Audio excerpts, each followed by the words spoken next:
Hello बच्चों, कैसे हो आप लोग? ठीक ना? ओके, तो चलिए पढ़ाई की बात करते हैं। पिछले क्लास में हम लोग क्या पढ़ रहे थे? हीट के बारे में पढ़ रहे थे और उसमें बेसिक्स ऑफ हीट हम लोग कंप्लीट कर लिए थे। बेसिक्स ऑफ हीट मतलब हीट क्या होते हैं, हीट देने से क्या होता है, हीट का यूनिट्स क्या क्या हैं, उसके बाद टेम्परेचर क्या होते हैं, ये सब छोटी छोटी बातों के बारे में हम लोग बात किए थे पिछले क्लास में। आज हम लोग एक बहुत इंपॉर्टेंट टॉपिक के बारे में पढ़ने वाले हैं, that is called thermal expansion. It is very very important. Okay, तो चलिए जल्दी जल्दी हेडिंग डालते हैं, thermal expansion. Thermal expansion,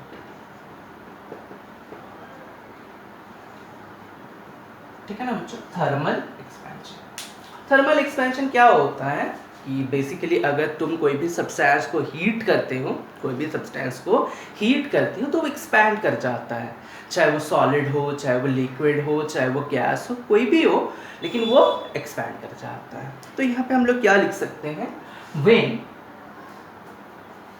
when a substance is heated, when a substance is heated, ठीक है? when a substance is heated, वो क्या हो सकता है बच्चों? सॉलिड हो सकता है, लिक्विड हो सकता है, या फिर गैस हो सकता है, कुछ भी हो सकता है, ठीक है? when a substance is heated, अगर तुम उस सब्सटेंस को हीट करोगे तो वो क्या करेगा बच्चा लोग? एक्सपैंड कर जाएगा। वो क्या कर जाएगा? एक्सपैंड कर जाएगा, ठीक है? अगर हम कूल डाउन करते हैं, when a substance is cooled, when a substance is cooled, ठीक है? अगर हम उसको कूल्ड करते हैं तो क्या हो जाएगा? वो कॉन्ट्रैक्ट हो जाता है। क्या हो जाता है बच्चा? कॉन्ट्रैक्ट्स कर जाता है, ठीक है? तो बेसिकली हम लोग किसके बारे में पढ़ेंगे ना इस वाले चैप्टर में? ऑल्दो दोनों चीज होता है, कॉन्ट्रैक्ट भी होता है, एक्सपैंड भी होता है। अगर तुम हीट दोगे उस वाले सब्सटेंस को तो वो एक्सपैंड करेगा, अगर हीट उससे निकाल लोगे या फिर कूल डाउन करोगे तो वो कॉन्ट्रैक्ट कर जाएगा। लेकिन हमारे सिलेबस पे जो है ना बच्चा सब एक्सपैंड वाला चीज है, और ये कॉन्ट्रैक्ट वाला जो चीज है ना, ये तुम खुद से एनालिसिस कर सकते हो, उसमें कोई प्रॉब्लम नहीं है। लेकिन हम लोग ज्यादातर बातें करेंगे, एक्सपेंशन की बातें करेंगे। मेरी बात समझ में आया? अब जानते हैं कि एक्सपेंशन क्यों होते हैं, ठीक है? ये तो बहुत बेसिक सा चीजें हैं, आप जान लेते हैं कि एक्सपेंशन होते क्यों हैं, क्यों एक्सपैंड करेगा। कोई भी एक सब्सटेंस को हीट दे दिए तो वो एक्सपैंड कर जाएगा, ये तो सब जानते हैं, लेकिन ऐसा क्यों होगा, क्यों एक्सपैंड करते हैं, उसके बारे में जानते हैं, ठीक है? अगर तुम हीट प्रोवाइड करते हो तो उसका क्या होगा? अगर तुम हीट प्रोवाइड करोगे, हीट देते हो, तो क्या होगा बच्चा? उस वाले सब्सटेंस का क्या होगा? टेम्परेचर राइज करेगा, ऑब्वियसली बात है। तो इसमें क्या हो जाएगा बच्चा सब? राइज इन टेम्परेचर हो जाएगा, उस वाले बॉडी का टेम्परेचर क्या हो जाएगा? राइज कर जाएगा, तुरंत बढ़ जाएगा। अच्छा, हम लोग पिछले क्लास में एक चीज पढ़े थे कि अगर टेम्परेचर बढ़ जाता है कोई भी चीज का तो उसमें क्या आ जाता है? रैंडम मोशन आ जाता है। मॉलिक्यूल्स जो होते हैं, एटम्स जो होते हैं, उसमें क्या हो जाता है? वाइब्रेशन आ जाता है, एनर्जी आ जाता है। ये सब पढ़े थे ना पिछले क्लास में कि temperature is nothing but average kinetic energy, ये वाला चीज पढ़े थे पिछले क्लास में। तो जैसे ही टेम्परेचर राइज हुआ तो हम क्या बोल सकते हैं कि energy of the atom increases, बोल सकते हैं ना कि उसका एनर्जी बढ़ जाएगा। यस और नो? पिछले क्लास का कंसेप्ट को याद करो तो क्या हो जाएगा? The energy of the atom, the energy of atoms increases, ठीक है? एनर्जी ऑफ द एटम्स क्या हो जाएगा बच्चों?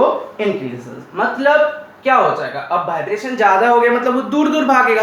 अब क्या होगा? दूर दूर भागना चाहेगा ना बच्चों। जब एनर्जी मेरा ज्यादा हो जाएगा तो क्या करेगा? दूर दूर भागता हुआ जाएगा ना। यस और नो? तो यहाँ पे इसके वजह से क्या हो जाएगा बच्चों? इसकी वजह से क्या हो जाएगा? Average distance between the atoms क्या हो जाएगा? इंक्रीज हो जाएगा। अगर दूर दूर भागेगा तो उस दोनों के बीच में क्या हो जाएगा? डिस्टेंस ज्यादा हो जाएगा। तो हम क्या बोल सकते हैं? Average distance between the atom या फिर मॉलिक्यूल, जो भी लिखो, एटम इंक्रीजेस, ठीक है? एवरेज डिस्टेंस अगर दूर दूर भागेगा, दूर दूर वाइब्रेट करेगा तो क्या होगा, एवरेज डिस्टेंस क्या हो जाएगा, भाग ज्यादा होते रहेगा। मेरी बात समझ में आ रही है? जिसकी वजह से क्या हो जाएगा बच्चों, जिसकी वजह से क्या हो जाएगा, बॉडी एक्सपैंड कर जाएगा। बॉडी क्या हो जाएगा, एक्सपैंड कर जाएगा। मेरी बात समझ में आया, मेरी बात समझ में आया बच्चों, ओके ना। तो ये कहानी होते, हीट दिए, राइज इन टेम्परेचर हुआ, राइज इन टेम्परेचर हुआ तो energy of the atom increases. ऐसा क्यों होता है, पिछले क्लास में हम बड़े अच्छे से बताए थे।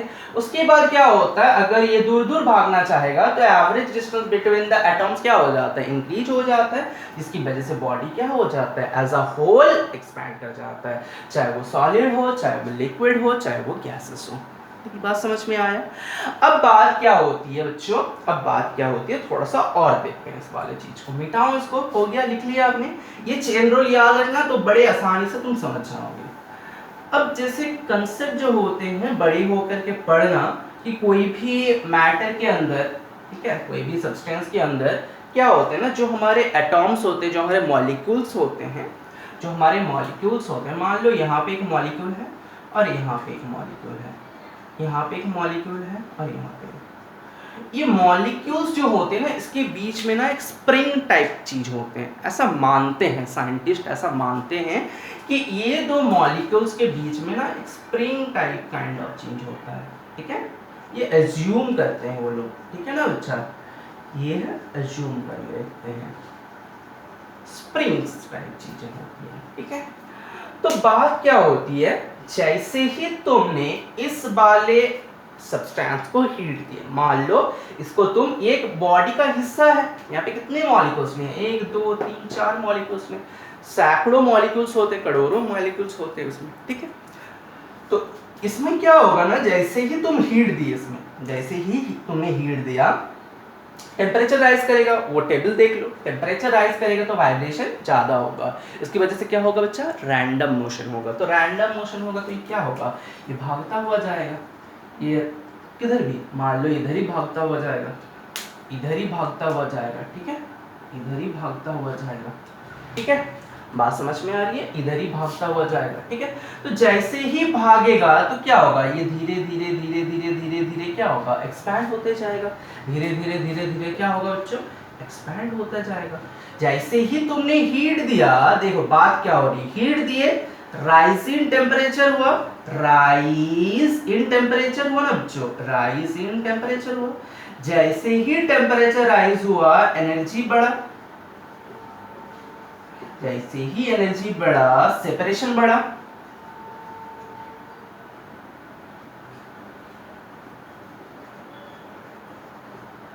सेपरेशन बढ़ गया, जैसे ही सेपरेशन बढ़ गया वो क्या हो जाएगा बच्चों, एक्सपैंड हो जाएगा, क्या हो जाएगा, एक्सपैंड हो जाएगा। मेरी बात समझ में आ रही है, मेरी बात समझ में आ रही है।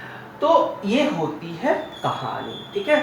बहुत बच्चे सोचते हैं कि बाहर जाएगा तो इसका एनर्जी डिक्रीज हो जाता है, ऐसा नहीं होता है।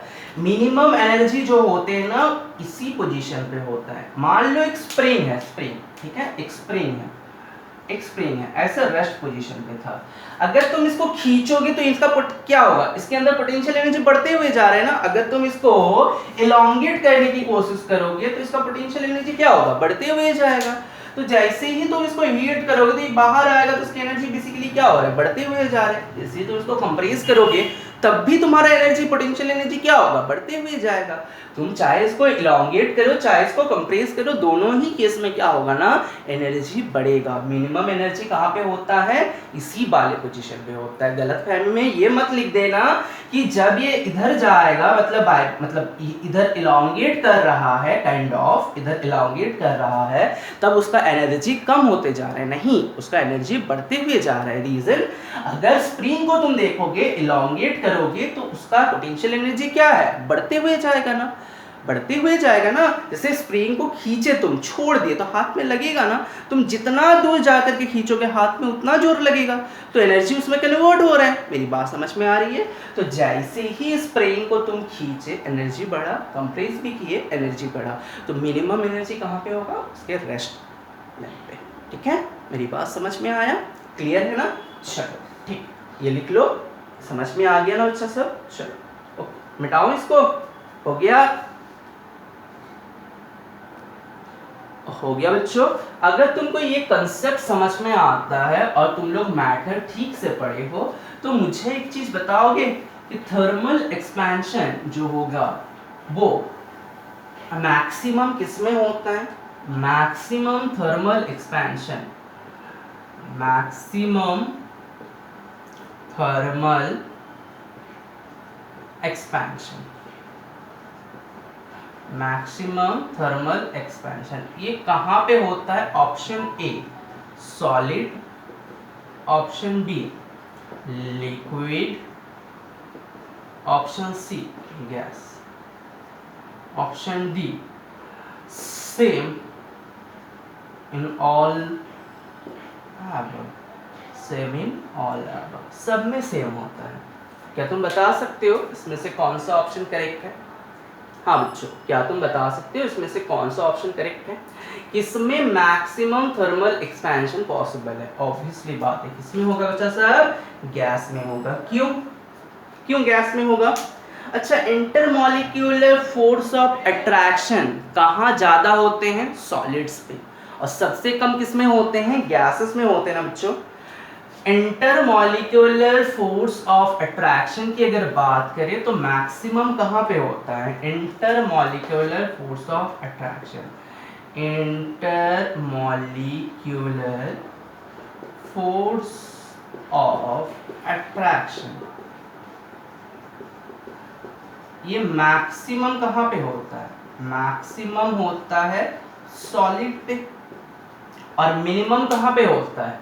हाँ बच्चों, मिनिमम कहाँ पे होता है? मिनिमम होता है गैसेस में। अब सोच करके बताओ कौन ज्यादा एक्सपैंड करेगा? अगर तुम उसको पकड़ करके रखोगे यार तो वो एक्सपैंड ज्यादा कर पाएगा? नहीं ना। अगर तुम पकड़ करके रखो, अरे तुमको एक्सपैंड नहीं कर देना है, तुम उसको पकड़ करके रखो तो वो एक्सपैंड कर पाएगा क्या? नहीं। तो मैक्सिमम अगर इंटरमॉलिक्यूलर फोर्स जहां पे होगा वहां पे एक्सपेंशन क्या होगा? लेस होगा। मैक्सिमम अगर इंटरमॉलिक्यूलर फोर्स है तो उसमें थर्मल एक्सपेंशन क्या होगा? थर्मल एक्सपेंशन क्या होगा बच्चा सब? थर्मल एक्सपेंशन क्या होगा? लेस होगा। ठीक है। अगर फोर्स ऑफ अट्रैक्शन मिनिमम है तो थर्मल एक्सपेंशन क्या होगा? मोर होगा। थर्मल एक्सपेंशन क्या हो जाएगा बच्चा सब? थर्मल एक्सपेंशन, थर्मल एक्सपेंशन क्या होगा? मोर हो जाएगा, ज्यादा होगा। क्योंकि बात क्या है, अगर तुम उसको पकड़ करके रखे, उसको एक्सपैंड होने ही नहीं देना है, इसे एक्सपैंड करेगा भाई। तो एक क्वेश्चन बहुत पूछते हैं कि क्यों सॉलिड पे थर्मल एक्सपेंशन मिनिमम होते हैं? तो यहाँ पे हम लोग मिनिमम लिख सकते हैं क्योंकि यहाँ पे मैक्सिमम है। तो यहाँ पे क्या लिख सकते हैं बच्चा सर? मिनिमम लिख सकते हैं। और यहाँ पे मैक्सिमम लिख सकते हैं ना। ठीक है। तो एक क्वेश्चन एग्जाम पे बहुत पूछते हैं कि क्यों सॉलिड में थर्मल एक्सपेंशन मिनिमम होते हैं एंड गैसेस पे मैक्सिमम होते हैं? रीजन क्या लिखना है? ये इंटरमॉलिक्यूलर फोर्स। क्या लिखना है बच्चों? इंटरमॉलिक्यूलर फोर्स ऑफ अट्रैक्शन की वजह से, क्योंकि सॉलिड में सबसे ज्यादा होते हैं इसलिए वहां पे एक्सपेंशन कम होते हैं, एंड गैसेस में सबसे कम होते हैं इसलिए उसमें एक्सपेंशन ज्यादा होते हैं। मेरी बात समझ में आई ना? ओके, चलो बेटा। अच्छा, एक चीज और देख करके रखो कि हीट देने से क्या होता है? अगर कोई भी सब्सटेंस को हीट देते हो तो क्या होता है? एक्सपैंड करता है। अगर तुम कोई भी सब्सटेंस को हीट देते हो, हीट अगर प्रोवाइड करते हो, हीट अगर देते हो, ठीक है, तो वो क्या करेगा? एक्सपैंड करेगा ना, एक्सपैंड करेगा ना। ये जनरल बात है कि नॉर्मली एक्सपैंड करता है, लेकिन इसका ना कुछ क्या बोलते हैं उसको, इसका ना कुछ एक्सेप्शन होते हैं, इसका कुछ ना एक्सेप्शन होते हैं। ठीक है, एक्सेप्शन क्या होते हैं बच्चा सब? एक्सेप्शन होते हैं वाटर। ठीक है, एक्सेप्शन क्या होते हैं? वाटर। वाटर को अगर 0 डिग्री से 4 डिग्री तक अगर तुम हीट करोगे तो ये क्या होता है? कॉन्ट्रैक्ट होता है। ये क्या होता है बच्चा? कॉन्ट्रैक्ट होता है। ये क्या होता है? कॉन्ट्रैक्ट होता है। ठीक है। देखो हीट देने से एक्सपैंड करना चाहिए, ठीक है, हीट देने से टेम्परेचर राइज करेगा, उससे एक्सपैंड करना चाहेगा, लेकिन यहाँ पे तुम हीट प्रोवाइड कर रहे हो ना, 0 से 4 डिग्री जा रहे हैं, मतलब राइज इन टेम्परेचर हो रहे हैं ना, फिर भी ये क्या होता है, कॉन्ट्रैक्ट होता है, ये एक्सेप्शन है, ठीक है। अगर तुम 4 से 0 आओगे, मतलब कूल डाउन करोगे, तो क्या होना चाहिए, अगर तुम कूल करते हैं उसको, ठीक है, अगर तुम उसको कूल करते हो तो क्या होना चाहिए बच्चों, कॉन्ट्रैक्ट होना चाहिए। क्या होना चाहिए, कॉन्ट्रैक्ट होना चाहिए। लेकिन अगर वाटर की बात हम बोले 4 डिग्री से 0 डिग्री पे अगर आए तो वो कॉन्ट्रैक्ट ना करके क्या हो जाता है ना, एक्सपैंड कर जाता है। तो क्या होता है, एक्सपैंड कर देता है, ठीक है। तो ये एक्सेप्शन है कुछ, ठीक है।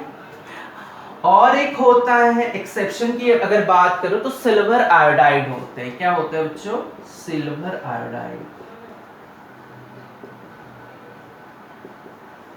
ठीक है। सिल्वर आयोडाइड और एक एक्सेप्शन है, सिल्वर आयोडाइड और एक एक्सेप्शन है। ये सब ना हम लोग पढ़ रहे हैं एक्सेप्शन, ठीक। तो सिल्वर आयोडाइड कहां से कहां तक मतलब वियर्ड बिहेवियर करता है, मतलब टेम्परेचर बढ़ने से कॉन्ट्रैक्ट करता है, वो होते हैं 80 डिग्री सी टू, अच्छा बोर्ड दिख रहा है ना सबको,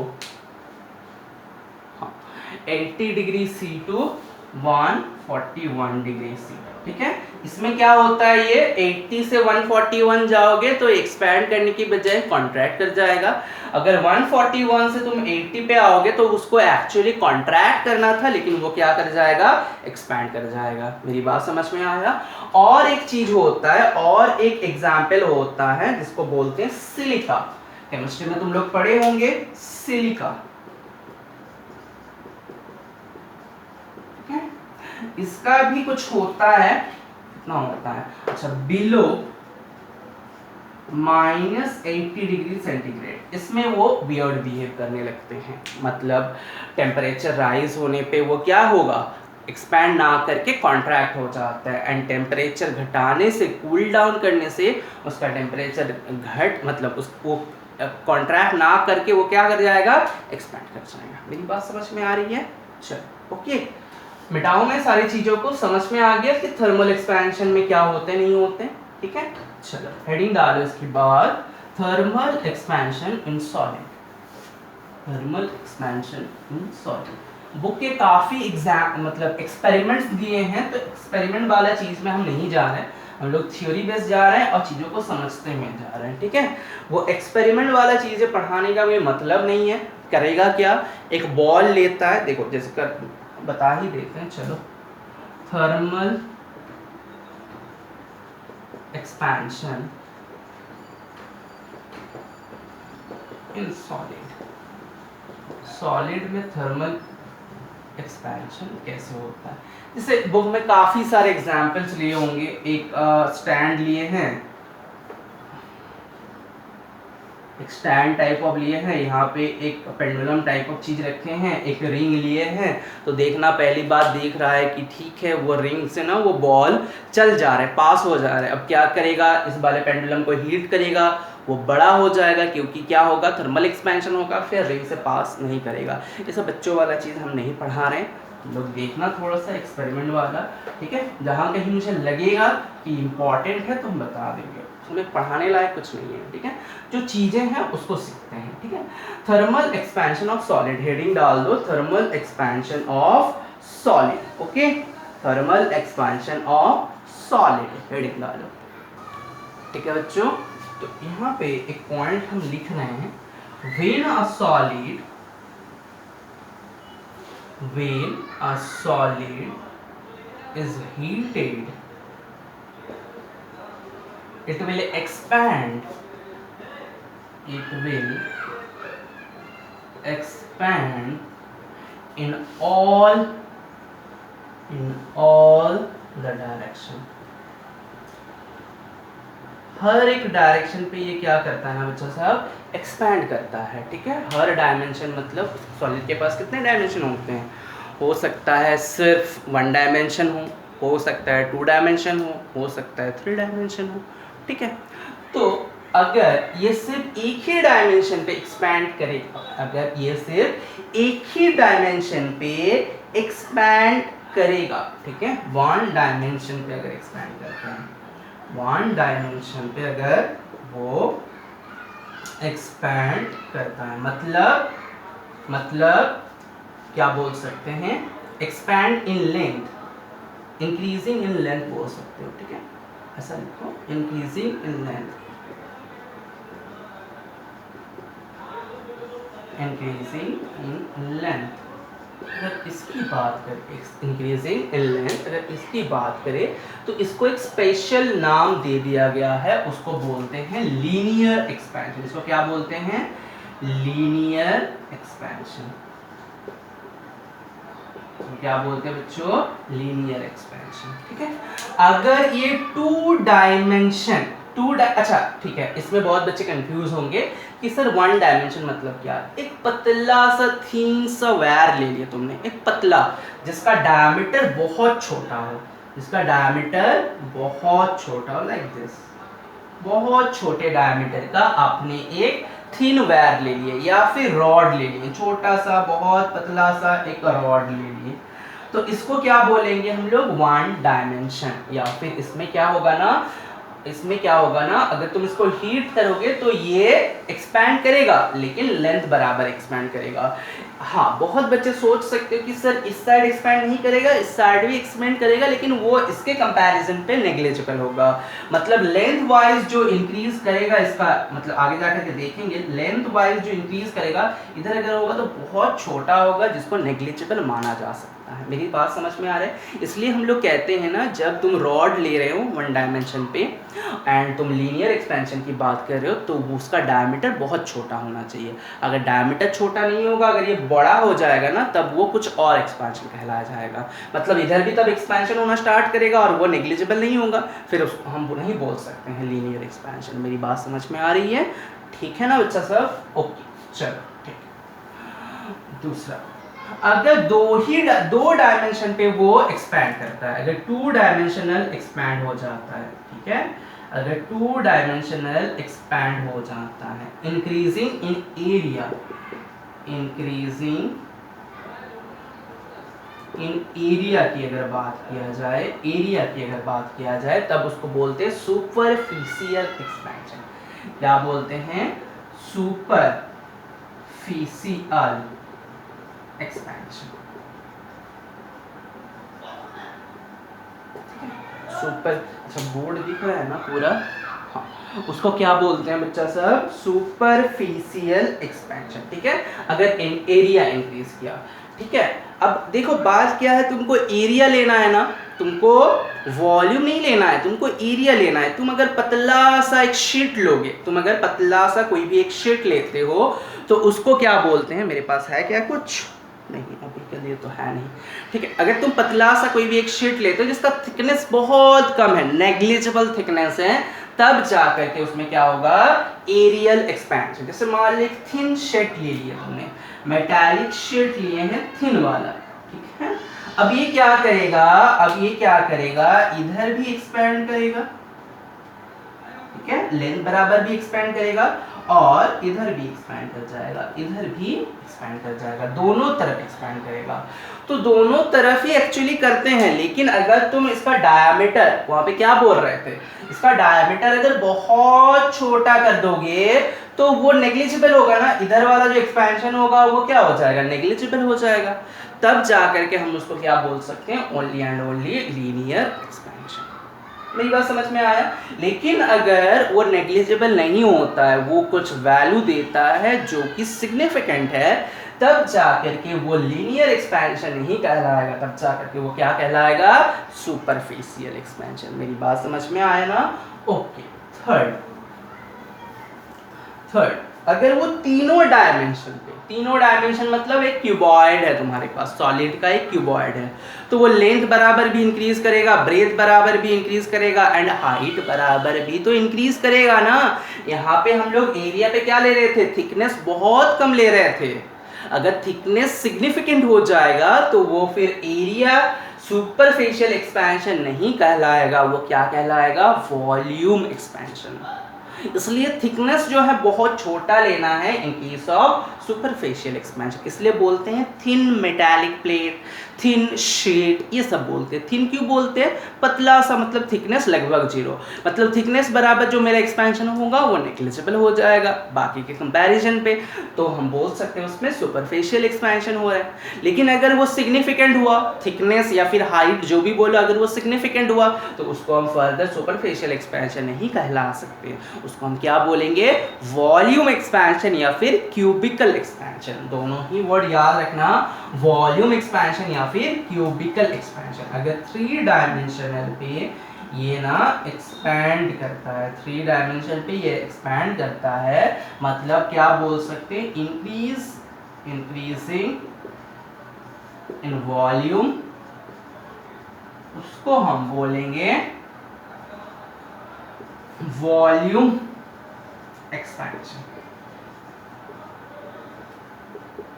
ठीक है, वॉल्यूम एक्सपेंशन भी बोल सकते हो या फिर क्यूबिकल एक्सपेंशन भी बोल सकते हो, या फिर क्यूबिकल एक्सपेंशन लिख करके रखो, भूल जाओगे नहीं तो। क्यूबिकल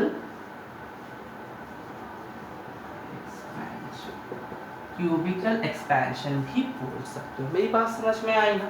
कोई दिक्कत तो नहीं है ना? दोनों में से कोई एक बोल सकते हो। अब समझ में आ रहा है overall thermal expansion in solid में हम लोग क्या पढ़ने वाले हैं, क्या करने वाले हैं? अब बात समझ में आ रहा है ना बच्चों? कोई दिक्कत तो नहीं है? उतार लो, whatever you want to write please write it down. Okay, चलो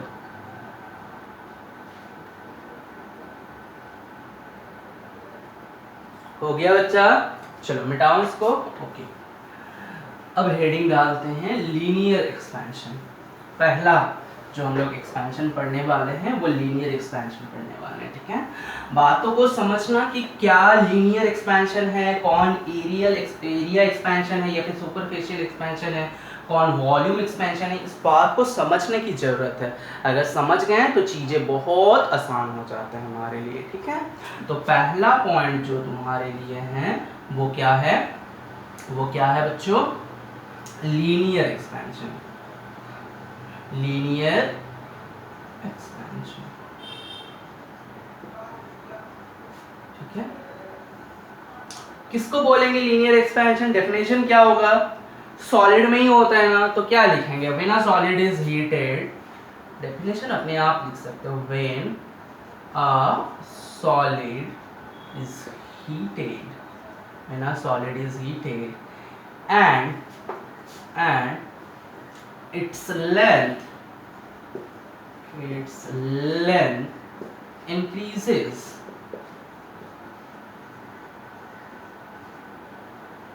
then the expansion is called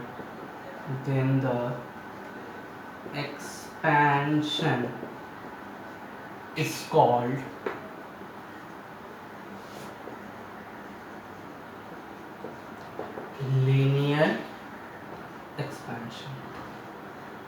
And the expansion is called linear expansion. मेरी बात समझ में आई ना? कुछ है नहीं, डेफिनेशन क्या है तो बच्चों वाला डेफिनेशन है, तुम खुद लिख सकते थे। नहीं, लेंथ बराबर जो एक्सपेंशन होता है उसको लीनियर एक्सपेंशन बोलते हैं। अब उसमें गार्निश कर दो। तो होता है ना घर में कि मान लो घर में ना चिकन बना रहे हैं, ठीक है, तो क्या हुआ, मम्मी ने चिकन रखा, तुमने भी रखा, फिर मम्मी रखेगी तो क्या होगा, उसमें गार्निश करेगी ना, धनिया पत्ता, हरा मिर्च, ये सब देख करके उसको गार्निश करेगा, और तुम क्या करोगे, ऐसे ही रख दोगे। अब क्या होगा, अगर तुम सर्व करने जाओगे तो सबसे पहले कौन सा प्लेट उठाएगा, जो मम्मी ने बनाया कि तुमने बनाया? पिछली बात है, मम्मी ने जो बनाया उसमें गार्निश है, देखने में अच्छा चीज़ है ना, तो एग्ज़ाम पे भी ना वैसे ही लिखना। तुम कितना जानते हो इससे उनको कोई फ़र्क नहीं पड़ता है। चिकन कौन सा अच्छा है इससे कोई फ़र्क पड़ता है जब चूज करेगा तो? नहीं। कौन गार्निश है इसमें फ़र्क पड़ता है। तो presentation is very much important, ठीक है, कि ऐसे तुम प्रेजेंट करते हो। तो वही बात है बच्चों। तो ये तो तुम लिख सकते हो, तुमको पता है कि अगर लेंथ इंक्रीज करेगा तो लीनियर एक्सपेंशन कहलाएगा, और उसको गार्निश कर दो, लगा दिए सॉलिड एंड ऑल, सब कुछ जोड़ दिए, क्या हो गया, लीनियर एक्सपेंशन हो गया। ठीक है, अच्छा, अब बात क्या होती है कि इसमें एक फॉर्मूला लिखी जाती है। लीनियर एक्सपेंशन का फॉर्मूला क्या होता है? Del L is equals to L into alpha into del T.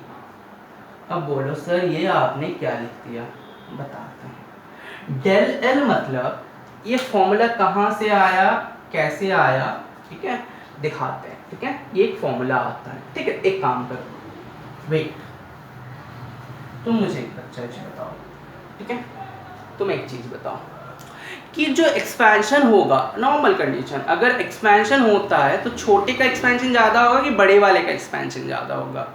अगर मान लो छोटा से रॉड का टुकड़ा लिए उसका एक्सपेंशन ज़्यादा होगा कि बड़े वाले का रॉड लिए उसका एक्सपेंशन ज़्यादा होगा। वो स्प्रिंग वाला चीज़ याद करो, स्प्रिंग में एक्सपेंशन एक्सपेंशन एक्सपेंशन हो रहा है, तो एक छोटा सा रॉड लिए एक बड़ा वाला रॉड लिए, इसमें एक्सपेंशन ज़्यादा होगा बड़े वाले में कि छोटे वाले पे, ऑब्वियसली बात है बड़े वाले पे। तो हम क्या बोल सकते हैं कि जो एक्सपेंशन होगा, एक्सपेंशन मतलब जो इंक्रीजिंग इन लेंथ होगा, ठीक है increasing in length, increasing in length, ठीक है इंक्रीजिंग इन लेंथ को ना हम डेल एल से लिखते हैं। ये डेल मतलब होता है ना चेंज, डेल मतलब क्या होता है बच्चों, डेल मतलब हम लोग लिखते हैं चेंज, ठीक है याद रखना। डेल जो होते हैं इससे हम लोग क्या डिनोट करने की कोशिश करते हैं, चेंज। तो चेंज किसका, लेंथ का।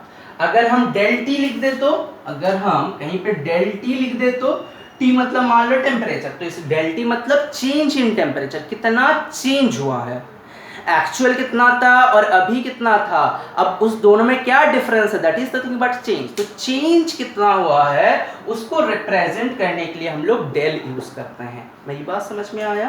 अब क्या है बच्चों, अब हम तुम लोगों को क्या बताएं कि जो चेंज इन लेंथ होगा या फिर इंक्रीजिंग इन लेंथ होगा वो किस में ज्यादा होगा, छोटे वाले रॉड पे कि बड़े वाले रॉड पे। ऑब्वियसली बात है बड़े वाले रॉड पे ज्यादा होगा। तो हम क्या बोल सकते हैं, इंक्रीजिंग इन लेंथ का मतलब del L is directly proportional to original length. जितना ज्यादा लेंथ होगा उतना ज्यादा उसका एक्सपेंशन होगा। मतलब थोड़ा सा समझाते हैं, देखो बात क्या है कि अगर मान लो एक रॉड लिए हैं तुमने, ठीक है एक रॉड लिए हैं, ऐसे रॉड लिए हैं छोटा सा, ठीक है। अब बात क्या है, इसको हीट करोगे, पेन भी साथ नहीं दे रहा यार। अब मान लो इसको हीट करोगे तो ये क्या होगा, एक्सपेंड करेगा।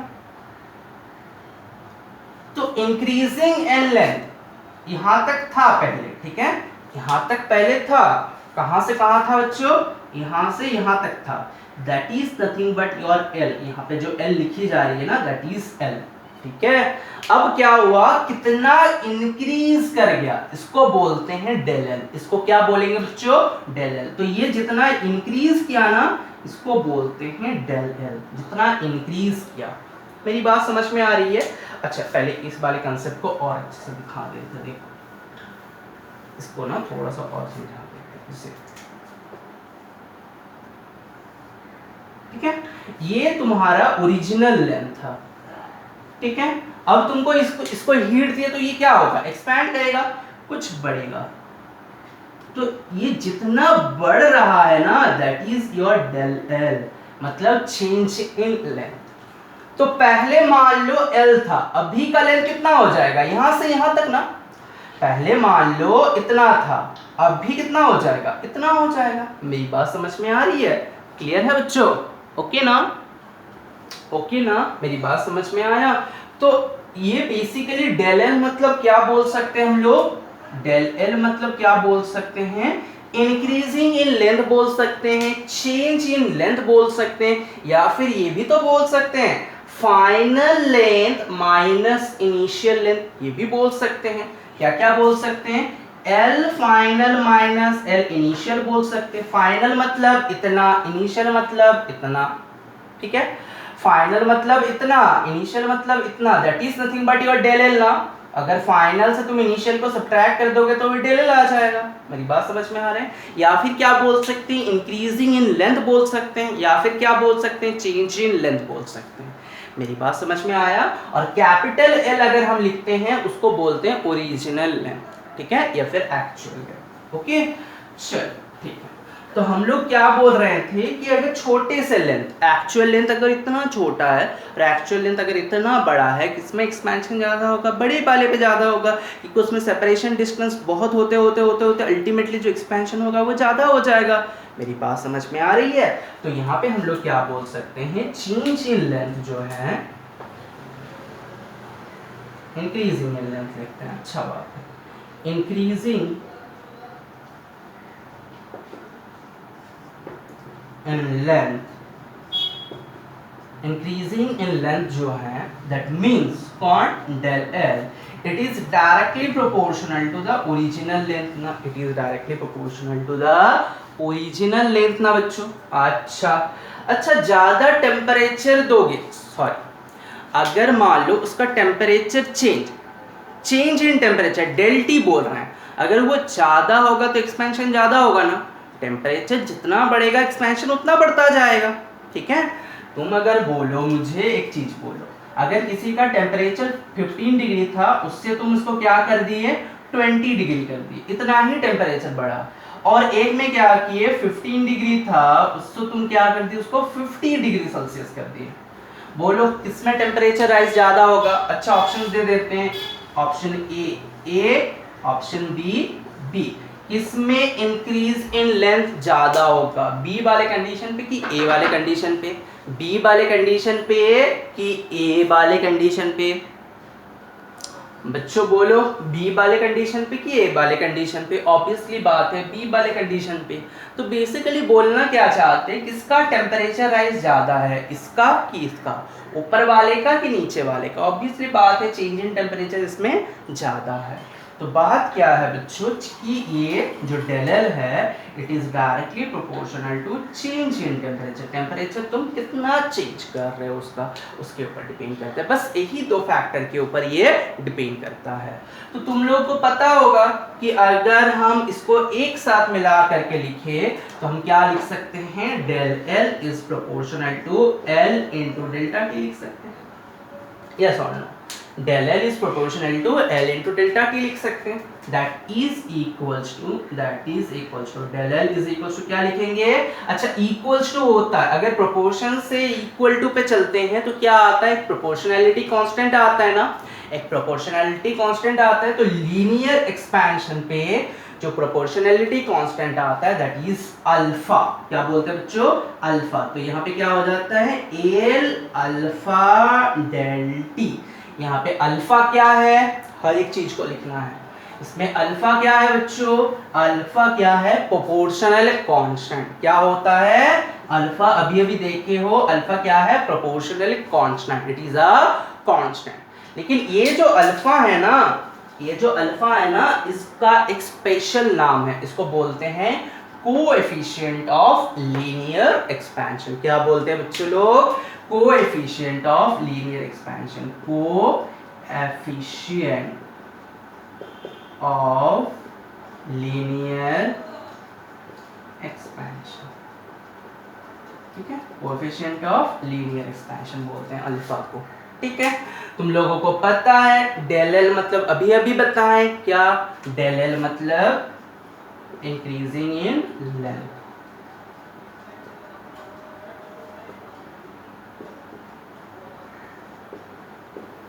अच्छा बोर्ड दिख रहा है ना सबको, ओके।